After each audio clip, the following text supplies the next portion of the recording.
UP में 21% दलित इतने बड़े गेम चेंजर। सपा संविधान को मुद्दा बनाएगी कांग्रेस, बाबू जगजीवन राम के सहारे।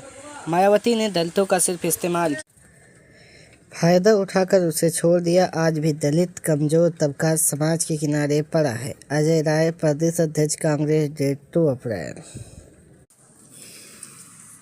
अंबेडकर जयंती को हम गांव के स्तर पर मनाएंगे। संविधान पर जिस तरीके का संकट है उस पर चर्चा करेंगे। अखिलेश यादव, राष्ट्रीय अध्यक्ष सपा, डेट 3 अप्रैल।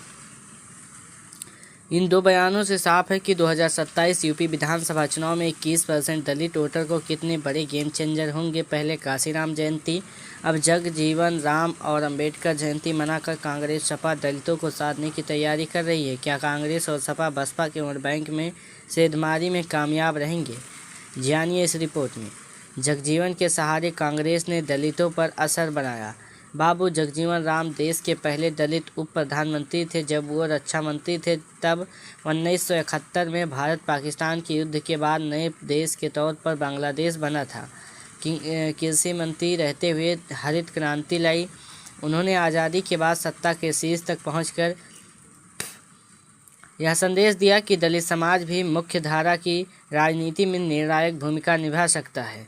पड़ोसी राज्य बिहार में ताल्लुक़ रखने वाले जगजीवन राम का यूपी में भले ही प्रत्यक्ष प्रभाव नहीं रहा, लेकिन कांग्रेस ने उनके नाम का इस्तेमाल कर कई दशक तक दलित वोटर्स पर एकाधिकार बनाकर रखा था। जगजीवन राम की बेटी मीरा कुमार के जरिए दलितों को संदेश। कांग्रेस काशीराम जयंती के बाद 4 अप्रैल को जगजीवन राम की जयंती की पूर्व संध्या पर एक संगोष्ठी लखनऊ के पार्टी कार्यालय में करने जा रही है। इसमें उसने जगजीवन राम की बेटी और पूर्व लोकसभा अध्यक्ष मीरा कुमार को बुलाया है। साथ ही दलित चिंतक और डीयू के प्रोफेसर रतन लाल को मुख्य वक्ता के तौर पर बुलाया है।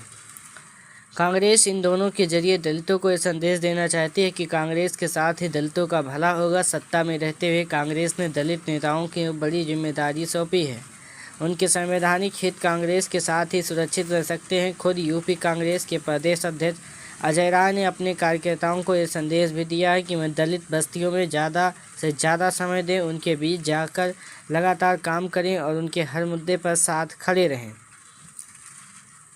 120 सीटों पर 1 लाख से ज़्यादा दलित वोट। वरिष्ठ पत्रकार रतन मणिलाल कहते हैं, यूपी दलितों की लगभग 20 से 21% आबादी है। दलितों के लिए 84 विधानसभा सीटें आरक्षित हैं। 120 लगभग ऐसी सीटें हैं जहां दलित वोटर्स 1 लाख से अधिक हैं। अब अंदाज़ा लगा सकते हैं कि दलित किसी भी राजनीतिक दल के लिए क्यों ज़रूरी है। 2012 के बाद जब से मायावती कमज़ोर पड़ी, दलितों के लिए कोई इतना बड़ा चेहरा नहीं रहा जिसके साथ वो एकजुट रहें। 2014 में नरेंद्र मोदी की हवा में दलितों का एक बड़ा वोट बैंक भाजपा के साथ खड़ा हुआ। इसी का परिणाम रहा कि यूपी सहित कई राज्यों में भाजपा को बड़ी सफलता मिली। पिछले चुनाव के ट्रेंड कहते हैं कि दलित वोटर्स किसी भी राजनीतिक दल के साथ 10 साल तक बने रहते हैं, फिर और ज़्यादा अपेक्षा के साथ किसी नए विकल्प की तलाश करने लगते हैं।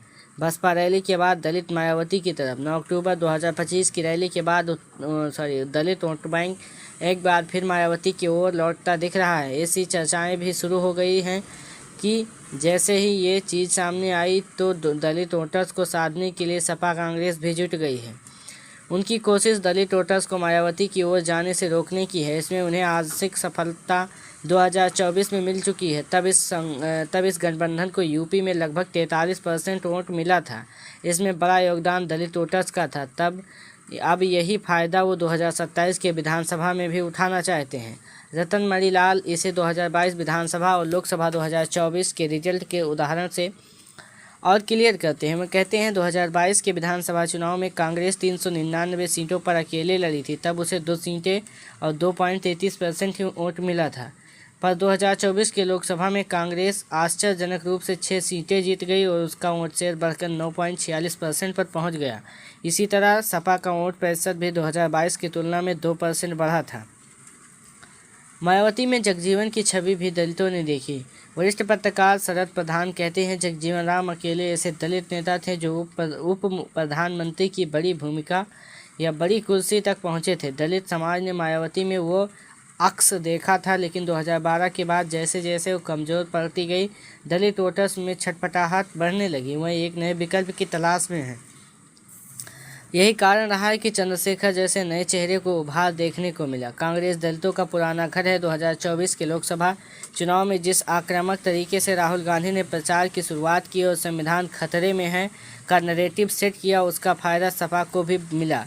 बड़ी संख्या में कांग्रेस की वजह से दलित वोटर्स महागठबंधन के पक्ष में लामबद्ध हुए। काशीराम जयंती हो या अब जगजीवन राम की जयंती मनाने की बात हो, इसका लोगों को माइंड पर असर पड़ता ही जाता है। दलित को यूपी में 66 उपजातियां, 6 प्रभावी। उत्तर प्रदेश में दलितों की कुल आबादी 20.7% लगभग 4.14 करोड़ है। इसमें 66 उपजातियां हैं। इसमें 6 उप प्रमुख जातियां कुल दलित आबादी का 87% हिस्सा रखती हैं। बाकी 60 उपजातियां बहुत छोटी और बिखरी हुई हैं। दलित में जाटो सबसे प्रभावशाली और एकजुट हैं। बसपा के ये कोर वोटर माने जाते हैं। गैर जाटो दलित पासी, कोरी, धोबी, खटिक, वाल्मीकि आदि में बंटवारा ज़्यादा है। बीजेपी ने 2017-24 में गैर जाटों को साध कर अपनी वोट बैंक बढ़ाया था। 2024 लोकसभा के गैर जाटों कुछ हद तक इंडिया गठबंधन की ओर गए। इससे भाजपा को वहां नुकसान हुआ। महागठबंधन 43 सीटों के साथ नंबर 1 पर रही। प्रमुख दलित उपजातियों का प्रतिशत। जाटो चमार दलित आबादी में 54.2%। कुल आबादी यूपी में लगभग 11.3%। प्रभाव क्षेत्र पश्चिम और पूर्वी यूपी में मजबूत। फिर आता है पासी दलित आबादी में 15.8%। कुल यूपी आबादी में लगभग 3.2%। प्रभाव क्षेत्र अवध और पूर्वांचल में प्रभाव। धोबी दलित आबादी 5.9%। कुल यूपी में आबादी लगभग 1.2%। मध्य और यूपी पूर्व। कोरी दलित आबादी में 5.5%। कुल यूपी आबादी में लगभग 1.1। बुंदेलखंड और अवध। वाल्मीकि 3.2, 0.7 शहरी क्षेत्रों में ज़्यादा।